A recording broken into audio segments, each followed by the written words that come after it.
Voici la dame par laquelle le complot de la balkanisation de la RDC a été démasqué.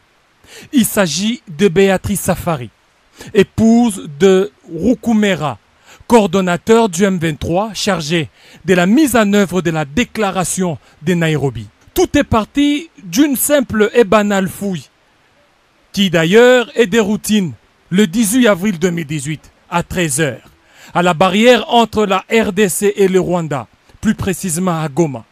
Quelle ne fut pas la surprise de découvrir sur elle ces documents très sensibles. On y voit un mouvement intitulé Front pour la restauration du Congo, FRC en cycle. Et ce qui est troublant, c'est que ce front est en connivence avec les M23 et le RASOP de Moïse Katumbi Chapwe et d'autres structures avec des objectifs bien définis et des répartitions des responsabilités une fois que leur forfait sera commis. Entendez par forfait accéder au pouvoir par des voies illégales et illicites. L'arrestation de cette dame n'est pas anodine. Tenez, le 4 mai 2018, Bertrand Bisimwa va écrire une lettre à Saïd Djinit pour dénoncer l'arrestation de la dame comme l'indiquent ces documents. Alors, que contient ces documents mystères?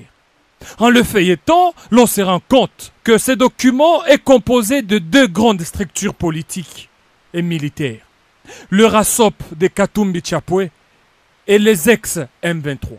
Parmi les objectifs poursuivis de ces fameux fronts, c'est d'engager les révolutions, faire adhérer des membres. Déjà l'on signale l'enrôlement ces derniers temps des jeunes dans le mouvement des rébellions vers le Rwanda et l'Ouganda.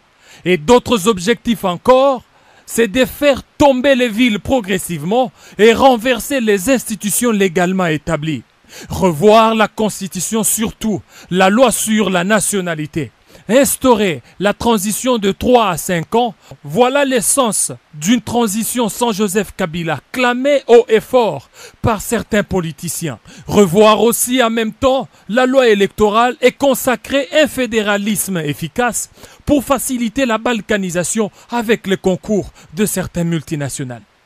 Que cache le propos de deux présidents Yoweri Museveni Kaguta et le Rwandais Paul Kagame à Gisenyi au mois de mars dernier, lorsqu'ils disent qu'ils vont aider à résoudre le problème du Congo tel qu'ils le connaissent? Au mois d'avril dernier, au Soudan du Sud, Yoweri Museveni a tenu de propos discourtois à l'égard des autorités congolaises depuis 1960.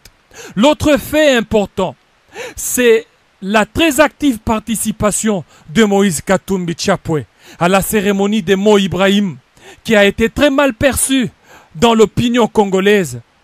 Et dans ces stratégies, l'homme de Kashobwe met en contribution les services de Madame C, d'origine burundaise, devenue très active entre Pretoria et Kampala, où elle sollicite l'appui logistique militaire de ces pays, avec le soutien d'un président de l'Union africaine, mais malheureusement anti-panafricain. Désormais, plus rien ne sera comme avant. La République démocratique du Congo est déterminée à sauver sa souveraineté chèrement acquise et capable à dénoncer toute velléité de balkanisation.